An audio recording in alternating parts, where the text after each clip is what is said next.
Friends, कैसे हैं आप सभी। बिहार जल टारगेट में आप सभी का बहुत बहुत स्वागत है। मैं आशा करता हूं आप लोग जहां कहीं भी होंगे बिल्कुल स्वस्थ और अच्छे होंगे। तो चलिए आज की क्लास में एक बार फिर से आप सभी को एनसीईआरटी ऑब्जेक्टिव प्रश्न यानी सोशल साइंस से टॉप 25 ऑब्जेक्टिव एनसीईआरटी प्रश्न बताने वाले हैं, जो कि आपके तैयारी को 100% मजबूत बना देगा। और आप इस वीडियो को अगर पूरा देख लेते हैं तो आपके बोर्ड्स एग्जाम में आप अपने बोर्ड्स एग्जाम में एक भी प्रश्न सोशल साइंस से छोड़ के नहीं आओगे, जो भी प्रश्न आपको पूछे जाएंगे। तो चलिए हम लोग करते हैं क्लास को स्टार्ट। इससे पहले आपसे बता दूं कि अगर आप लोग बिहार जल टारगेट यूट्यूब चैनल पर पहली बार आए हैं तो चैनल को आप लोग जो है ना 100% सब्सक्राइब कर लीजिएगा, क्योंकि आपको ना बोर्ड्स एग्जाम से, बिहार बोर्ड्स एग्जाम से रिलेटेड जो भी अपडेट होता है वो आपके मैथ साइंस और सोशल साइंस का हम पर डे अपलोड करते हैं, जो कि आपकी तैयारी को मजबूत बनाने के लिए काफ़ी सेक्रेट है, ठीक ना। तो जो भी प्रश्न वीपीआई होता है सिर्फ वही प्रश्न आप सभी को हम देते हैं। तो वीडियो अच्छा लगेगा तो आप लोग लास्ट में कमेंट जरूर कर दीजिएगा, ताकि आपका तैयारी को हम मजबूत बनाने में पूरे लगन से लगे रहे। देखिए यहाँ पे मेरा पहला प्रश्न है आप सभी के लिए, कह रहा फूट डालो और राज करो की नीति अपनाई थी। कौन अपनाई थी? ऑप्शन ए में मुसलमानों ने, बी में है पारसियों ने, सी में अंग्रेजों ने और डी में सहेलियों ने। तो ऑप्शन नंबर इनका सही हो जाएगा। अंग्रेज जो भारत आए थे वो बोल रहे थे फूट डालो और शासन करो की नीति जो अपनाए थे अंग्रेजों ने, ठीक ना। ऑप्शन नंबर इनका सी सही हो जाएगा। और एक प्रश्न है आप सभी के लिए, राष्ट्रीय आय की गणना विधि है। देखिए उत्पादन गणना, मूल्य योग विधि, व्यवसायिक गणना विधि, उपयुक्त तीनों। तो ये ऑप्शन नंबर आपका डी हो जाएगा, ठीक ना। ये प्रश्न ऐसा पूछेगा तो आपको उपयुक्त सभी ही देना है, ठीक ना। अब देखिए आता है एक महत्वपूर्ण प्रश्न 33 नंबर का। देखिए 1 से लेकर के जो है ना 30 तक के जो प्रश्न है वो कल ही हम लोग क्लियर कर लिए थे, जिसका लिंक इस वीडियो के डिस्क्रिप्शन में, वहाँ जाके आप लोग ऑलरेडी देख सकते हैं। देखिए मुद्रा एक अच्छा है, रेयत, मालिक, राजा, ठीक ना। ऑप्शन यहाँ पे देखिए रेयत, मालिक और राजा। मुद्रा एक अच्छा है, क्या है? मुद्रा एक राजा है, ठीक ना, रेयत है, ठीक ना। ऑप्शन नंबर सी इनका सही हो जाएगा, ठीक ना। अब बढ़ते हैं हम लोग जो है यहाँ पे 34 नंबर प्रश्न की ओर। 34 नंबर प्रश्न बोल रहे अर्ध। देखिए अर्ध धार मतलब अर्ध सरकारी वित्तीय संस्था है, अर्ध सरकारी वित्तीय संस्था है भारतीय स्टेट बैंक। देखिए काफ़ी महत्वपूर्ण प्रश्न है। ऑप्शन ए में भारतीय स्टेट बैंक है, ऑप्शन बी में पंजाब नेशनल बैंक है, सी में क्षेत्रीय बैंक है और देखिए भारतीय रिजर्व बैंक है।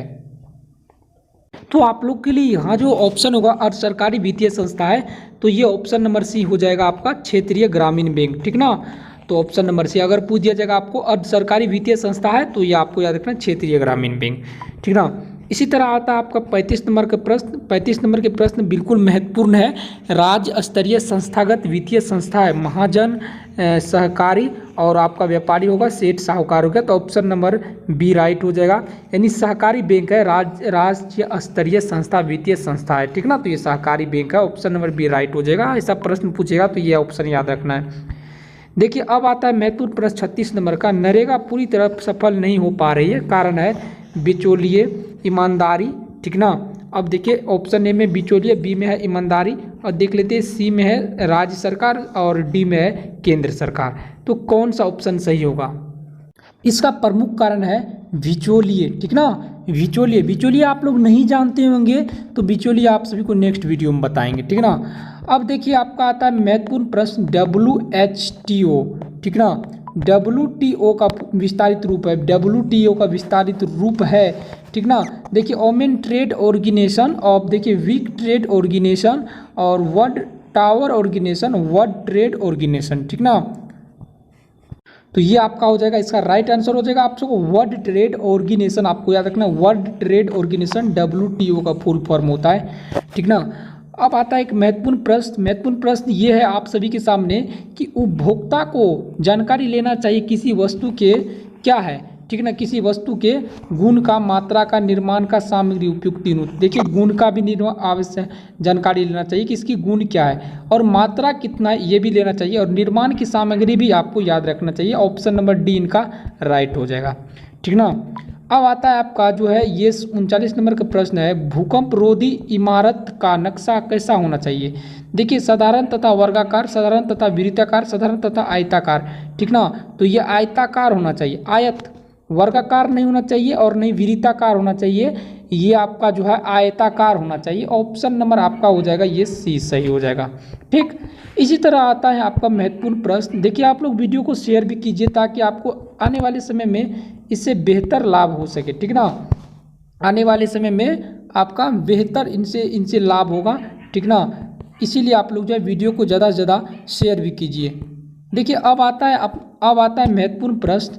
महत्वपूर्ण प्रश्न 31 दिसंबर 1972 ईस्वी को किस मध्य अमेरिकी देश के बाद कई भूकंप आए। ठीक ना, ये काफ़ी महत्वपूर्ण प्रश्न है आप सभी के लिए। 40 नंबर का देख लीजिए आप लोग। यहाँ है एंटीगुआ, निकारागुआ और मॉस्को और इनमें से कोई नहीं। तो आप सबको याद रखना है ये निकारागुआ जो है इसमें जो है कई भयानक भूकंप आए थे 1972 के मध्य में। ठीक ना, अब आता है आपका महत्वपूर्ण प्रश्न 41 नंबर के प्रश्न। साम्यवादी शासन का पहला प्रयोग कहाँ हुआ था। तो आप सबको याद रखना साम्यवादी शासन का पहला प्रयोग रूस में हुआ था। ऑप्शन नंबर ये आपका सही हो जाएगा। ठीक, इसी तरह आता है आपका एक महत्वपूर्ण और प्रश्न। रूस में कृषक दास प्रथा का अंत कब हुआ था। ये काफ़ी महत्वपूर्ण प्रश्न है। वो सबसे पहले जो विश्व में सबसे पहले साम्यवादी शासन का पहला प्रयोग कहाँ हुआ था, रूस में हुआ था। वो प्रश्न आपको याद रखना है। और ये जो रूस में कृषक दास प्रथा का अंत कब हुआ था, ये प्रश्न आपको 1861 ईस्वी में था। ये भी आपको याद रखना है। अब आता है आपका 43 नंबर के प्रश्न। 43 नंबर के प्रश्न देख सकते हैं। लाल सेना का गठन किसने किया था। तो आप सबको याद रखना लाल सेना का गठन जो है ट्रोट्स्की ने किया था। ऑप्शन नंबर सी इनका राइट हो जाएगा। इसी तरह आप देखिए वार एंड पीस किसकी रचना है। तो आप सबको याद रखना वार एंड पीस जो है ना ल्यू टोल्स्टॉय का रचना है। ऑप्शन नंबर बी इनका राइट हो जाएगा। आप सबको याद रखना कि ये सभी प्रश्न जो बता रहे हैं आप सभी को ये याद किया हुआ प्रश्न है मेरे, इसलिए हम इसका आंसर बता रहे हैं और ये काफ़ी महत्वपूर्ण प्रश्न है। ठीक, अब देखिए आता है 45 नंबर का प्रश्न। बोल्शेविक क्रांति कब हुआ था। तो आप जो कहते हैं बोल्शेविक क्रांति नवंबर 1917 में हुआ था। ऑप्शन नंबर बी इनका राइट हो जाएगा। ये काफ़ी महत्वपूर्ण प्रश्न है। ये जो प्रश्न बता रहे हैं आप को रूस में कृषक दास प्रथा नहीं, रूस में विश्व में सबसे पहले साम्यवादी शासन से लेकर के कृषक प्रथा सबका अंत जो हुआ था, वो सभी प्रश्न आप सभी को याद रखना है। वार एंड पीस का रचनाकार कौन हुआ था। देखिए अब देखिए लेनिन का मृत्यु कब हुआ था। तो लेनिन की मृत्यु जो है 1924 में ईस्वी में हुआ था। इसका ऑप्शन नंबर आपका डी हो जाएगा राइट। कोई प्रश्न कोई भी ऑप्शन इधर सही नहीं है। 1924 में हुआ था लेनिन की मृत्यु। ठीक, अब देखिए आता है आपका एक महत्वपूर्ण प्रश्न। कार्ल मार्क्स का जन्म कहाँ हुआ था। आप सभी को याद रखना है कार्ल मार्क्स का जन्म कहाँ हुआ था। तो कार्ल मार्क्स का जन्म जो है वो जर्मनी में हुआ था। ऑप्शन नंबर बी इनका सही हो जाएगा। ठीक, देखिए आप देखिए रूस में जार का अर्थ क्या होता है। तो पीने का पानी, पानी रखने का मिट्टी का पात्र और रूस का सामंत और रूस का सम्राट। तो देखिए रूस में जार का मतलब था रूस का सम्राट यानी राजा। ऑप्शन नंबर डी हो जाएगा इसका राइट। ठीक, इसी तरह आता है आपका जो है महत्वपूर्ण प्रश्न 49 नंबर का। यूरोपियन समाजवादी कौन नहीं था। देखिए लुई कला, सेंट साइमन, कार्ल मार्क्स और रॉबर्ट ओमेन। ठीक ना, तो देखिए काफ़ी महत्वपूर्ण प्रश्न है ये 49 नंबर का आपसी बोर्ड से हम दृष्टि से। तो ये जो होगा आपका कार्ल मार्क्स जो है ये जो यूरोपीय समाजवादी नहीं था। ठीक, अब देखिए ब्रेट लिस्टोवस की संधि किन दो देशों के बीच हुआ। ये प्रश्न आपकी जिंदगी भर के लिए काफ़ी महत्वपूर्ण है। इन प्रश्नों को आप लोग याद रखना। ब्रेट लिस्टोवस की संधि किन दो देशों के बीच हुई थी। तो आप लोग याद रखना ये जो है रूस और जर्मनी के बीच हुआ था ब्रेट लिस्टोवस की संधि। ये सारे के सारे गलत है। रूस और फ्रांस, रूस और इंग्लैंड, रूस और जर्मनी के बीच हुआ था ब्रेट लिस्टोवस की संधि। ऑप्शन नंबर बी है। काफ़ी महत्वपूर्ण प्रश्न है आप सभी के लिए। ठीक ना, अब देखिए दास कैपिटल का प्रकाशन किस वर्ष हुआ था। ये प्रश्न काफ़ी महत्वपूर्ण है। दास कैपिटल का प्रकाशन किस वर्ष हुआ था। 1848, 1864, 1867 और ये 1837 है। ठीक ना, ये कौन ऑप्शन होगा। तो आप जो कहते हैं 1867 ईस्वी में दास कैपिटल का प्रकाशन हुआ था। ऑप्शन नंबर सी का राइट हो जाएगा।